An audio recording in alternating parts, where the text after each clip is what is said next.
Hi guys, welcome back to the channel. Today we're doing a leopard gecko care guide video. So we're going to go over the basics of why keeping a leopard gecko. We're going to go over why leopard gecko is one of the most popular animals in the hobby, and we're going to go over the basics of how to look after them. This isn't going to be an expert video, but I'm going to show you how I would structure my leopard gecko's enclosure. So behind me we have the 4 by 2 foot by 2 foot enclosure.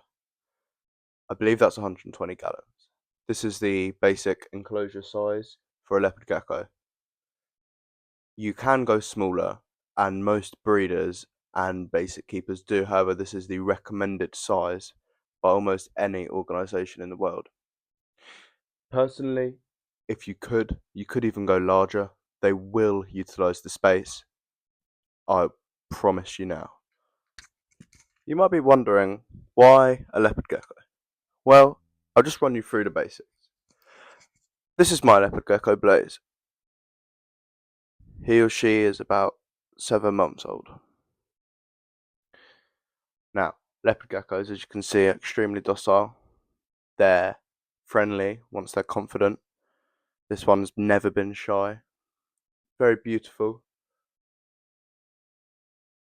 And this is why they're popular, because a young child or an older person, they can still enjoy a leopard gecko. And they're not a hard animal to look after. They're pretty simple. They're very affordable compared to what else there is in the hobby. They're fun and they're active. You normally see these guys, depending on your light setup, in the beginning and the ending of the day. But honestly, such a friendly animal. They're so easy to look after and hold. They're not skittish at all. And they're not that expensive to look after and maintain. And you can see, he doesn't mind a stroke. So, let's run you through the basics of their enclosure. Okay, so you've got your 4 by 2 by 2 enclosure. Let's talk about the lights. Well, your leopard gecko should have a UV light.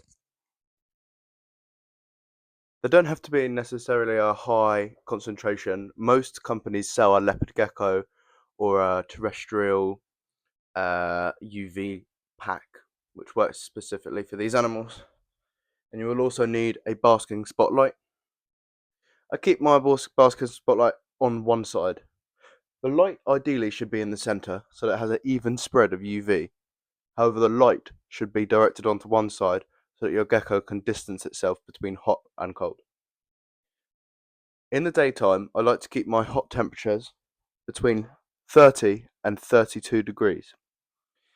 This is quite high, but they do bask in the light, especially if you've got a nice bit of slab or wood for them to sit on. This is easily controllable with something like a Habistat dimming thermostat. This is really essential. If you're wondering, this is the basking spotlight that you require. They're really cheap, about £5 or £6. I'd recommend getting a few because they do break quite often. You can also add a cage. This isn't necessary with a gecko because they're not going to be able to climb up there unless you give them a chance to climb up there. But it's better to be safe than sorry in most circumstances. So, once you've got your light and heat set up and it's reading accurate temperatures, for instance, it is telling me where this nodule down here is. It is telling me that it is 33.8 degrees. Whereas on the complete other side, it says telling me it's 25 degrees. That's a good enough mix for me. Let's get into how you would have hides for your leopard gecko. Okay, here I've got what I have decorated my enclosure with in the past. We have a lot of decoration. I like to keep my leopard gecko, his enclosure, very cluttered, and we'll get into that in a moment. But until then, let's just put in some hides. Now, it is essential to have 3 hides. This gives your gecko the space to move between hides, but the main thing is that you have one that's hot, one that's cool, and one that's humid. This helps your gecko maintain its shedding, its temperature, and its comfort. So let's put these in now. I'm going to place a pretty small enclosure on this side. This is going to be his humid one. Now the area around is already laced in moss. It might look quite dry up. That's because I haven't watered it. Once you water it, it comes back to life pretty quick. I'm also then going to utilise this huge log in the centre as a way of having a large, cool, log that he is able to get inside, go on top of, and go around. Oh.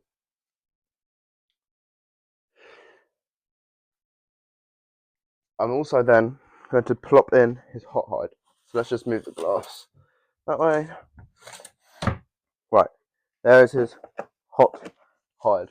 And while we're there, I like to give him a few options. So I'm also going to offer up another hot-ish hide. Now, as for the cool hide, I'm not going to directly give him a hide. However, I'm going to offer up a space. Yeah, he probably wants to go in there now. They explore quite a lot when they're out. So I'm just going to place down a little log like that. And then I'm going to place a bigger one over the top of it. Now these do have tubes, but he's not big enough to go inside of them. So it's mostly just for decoration and for his own comfort. I have seen him climb over these continuously. Now, once we've done this, there are a few more essential bits before you just get into the decoration bits. Well, of course, your water dish. I do put multiple water dishes in his enclosure. For instance, we'll put one here on the cold side. I will also offer one on the hot side. I haven't actually seen him drink from a water dish before, but it's still an essential for me, for obvious reasons. Next up, this dish. Now, this dish is where I place his live food when it comes to mealworms. We obviously let the crickets run around, and we'll get into feeding in a minute. But I like to put the mealworms in the same tube. It keeps them there, and then also I'm able to get quite a lot of beetles from them because they stay in one place near enough the heat lamp. And he does know that they're there because I often see him at night go there knowing that they're there already. And then there's one more important, crucial part, your calcium dish. Just place that anywhere. They'll find it. They may not use the calcium dish directly, but it's still worth implementing. I'm going to offer up two.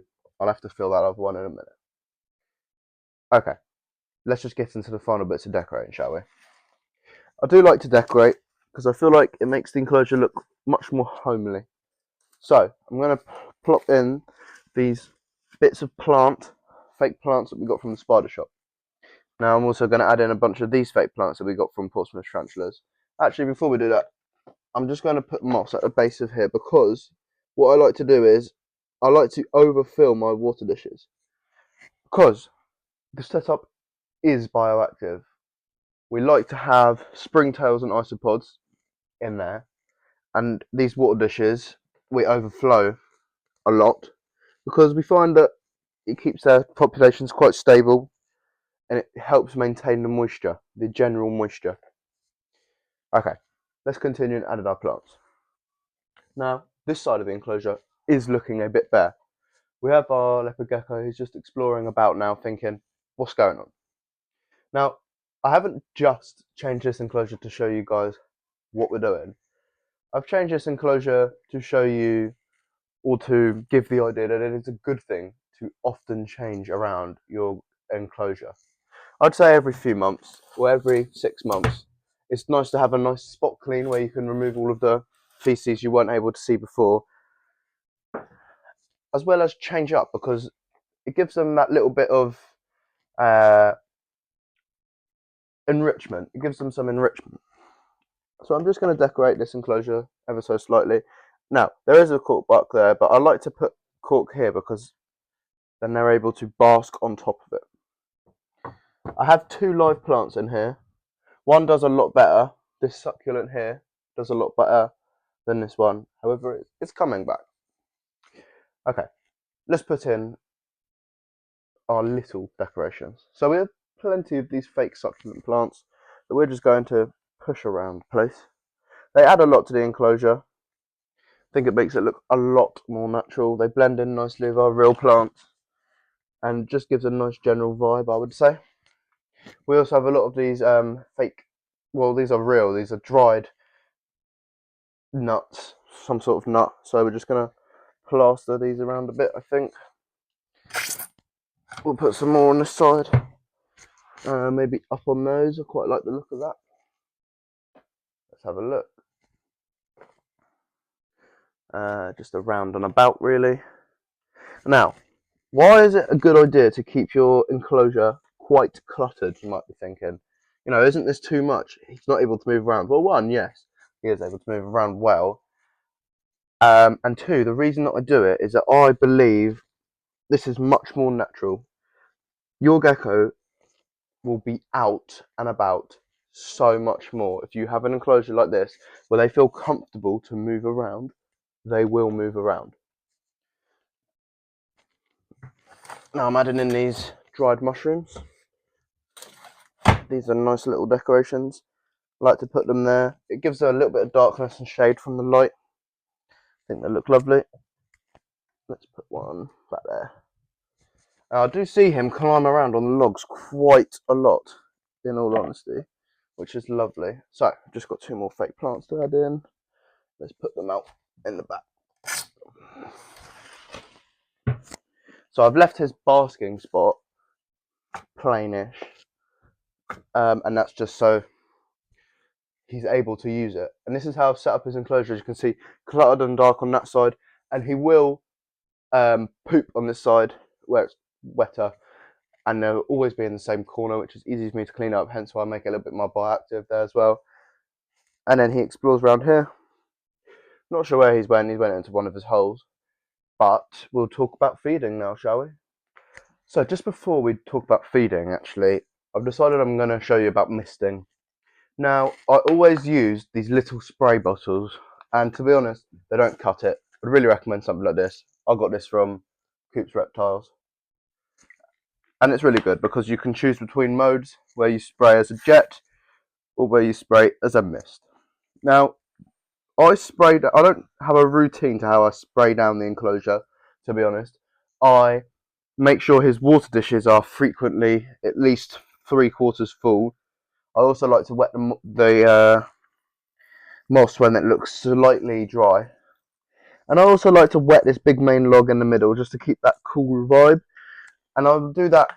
The actual spray I will do twice a week or when it needs it. So let's just do this big spray now. Due to all the moss that I have on the ground and in the substrate, it will maintain this moisture really well. Now we are just going to spray a little bit over to the hot side. Not that it necessarily matters. It will evaporate quick, but it's just nice to have a rainy day in the enclosure. Let's talk about feeding. Okay, first things you're going to want is a Pro Rep shake. These things are a life changer. You can add your crickets in to the bottom, add in your calcium and shake. I use Habistat or Zoom Med Calcium. Also sometimes use like Pro Reptile mix as well. The idea is as long as your food, your live food is, fed and watered and you've given calcium, you're going to have a healthy leopard gecko. Calcium is really important, especially when you've got a young gecko like mine, as it helps develop their bones and absorb the UV correctly. It's essential that you do give them these because you do not want them to end up having things like metallic bone disease when they're older. So, what do we feed our gecko and when? Well, I feed a range.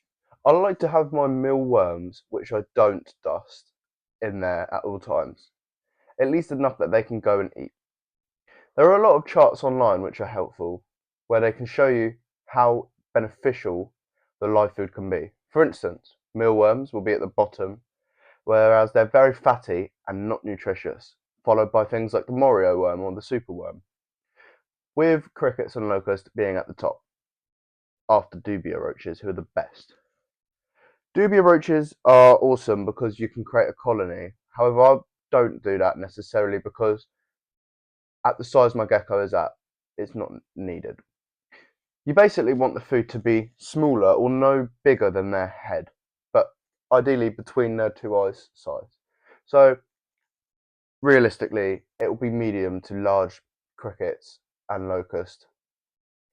Crickets are an easy prey item. Your gecko locks onto their movement and they're not too fast.